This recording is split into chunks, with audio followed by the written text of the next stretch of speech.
বন্ধুরা, আলোচনা করব তালাকের পর স্ত্রী কর্তৃক যৌতুক কিংবা নারী নির্যাতনের মামলা হলে আপনি কি করবেন। সেই মামলায় আপনি কিভাবে জামিন নেবেন, অব্যাহতি নেবেন বা খালাস পেতে পারেন। এর জন্য কি করতে হবে, আপনার কোথায় যেতে হবে, কত টাকাই বা খরচ হবে, আর কি কি ডকুমেন্টস কাগজপত্র আপনাকে সংগ্রহে রাখতে হবে, সে সকল বিষয়ে বিস্তারিত কথা বলতে আমি PM সিরাজুল ইসলাম সিরাজ প্রামাণিক, আইনজীবী, বাংলাদেশ সুপ্রিম কোর্ট, আজ আপনাদের মাঝে হাজির হয়েছে। তবে মূল আলোচনা শোনার আগে আমাদের ল টিপস বিডি চ্যানেলটি সাবস্ক্রাইব করুন, বেল বাটনে ক্লিক করুন।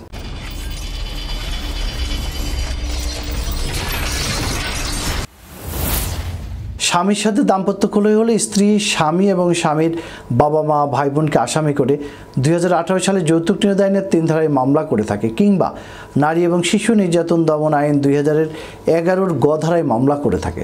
অনেক সময় দেখা যায় যে দাম্পত্য কলহে স্ত্রী বাবার বাড়ি চলে গেছে, স্বামী বারবার আনতে গিয়ে ব্যর্থ হয়েছে, এরপর স্বামী তাকে তালাক দিয়েছে। স্ত্রী তালাকের নোটিশ প্রাপ্তির পর থানা কিংবা আদালতে গিয়ে এই ধরনের মিথ্যা নারী নির্যাতনের মামলা করে থাকে। এই ক্ষেত্রে আসামি গ্রেপ্তার হলে কিংবা সমন প্রাপ্তির পর আসামিপক্ষ বিজ্ঞ আদালতে আত্মসমর্পণপূর্বক নিবেদন করেন যে বাদীনি তালাকের নোটিশ প্রাপ্তির এতদিন পর আসামির বিরুদ্ধে মিথ্যা মামলাটি দায়ের করেছেন। আসামির প্রতি রাগান্বিত এবং প্রতিশোধপরায়ণ হয়েই এ ধরনের হয়রানিমূলক মিথ্যা মামলা দায়ের করা হয়েছে বলে আদালতে উপস্থাপন করা হয়। এই বক্তব্যের সমর্থনে বিজ্ঞ আদালতের সামনে ফিরিস্তি আকারে তালাক প্রদানের নোটিশ, ডাক রসিদ, প্রাপ্তি স্বীকারপত্র সহ উপযুক্ত প্রমাণ মাননীয় আদালতে আইনজীবীর মাধ্যমে পেশ করা হয়।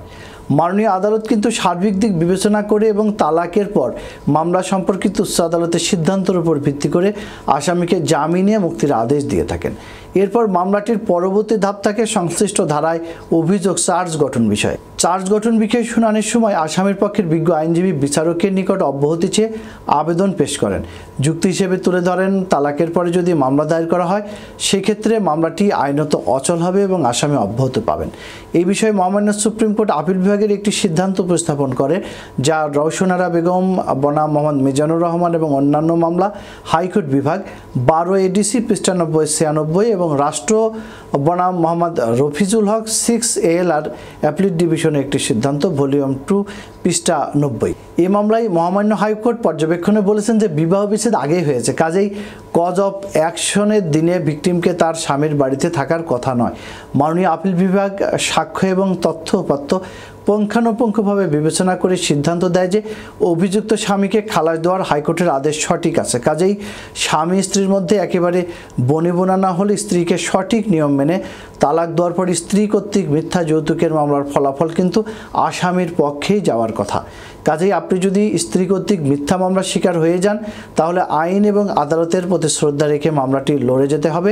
যদি দলিলপত্র এবং সাক্ষ্য প্রমাণ ঠিক থাকে তাহলে আপনি মিথ্যা মামলার দায় থেকে অবশ্যই অব্যাহতি পাবেন।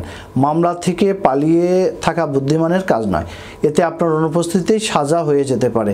এই বিষয়ে যদি আপনাদের আরও কিছু জানার দরকার হয়, বিশেষ করে সঠিক নিয়মে তালাক প্রদান, তালাক প্রাপ্তির পর মামলা হলে সেই মামলায় জামিন, অব্যাহতি কিংবা খালাস প্রাপ্তির উপায়সমূহ ইত্যাদি জানতে আমাদের সাথে যোগাযোগ করতে পারেন। ভিডিওর স্ক্রিনে mobile number, email, WhatsApp number দেওয়া আছে। আমরা উপযুক্ত সম্মানী প্রাপ্তির মাধ্যমে আপনাদেরকে আইনি সহায়তা দিয়ে থাকি। আজ এ পর্যন্তই। সবাই ভালো থাকবেন, সুস্থ থাকবেন। আমাদের চ্যানেলটিতে সাবস্ক্রাইব করতে ভুলবেন না।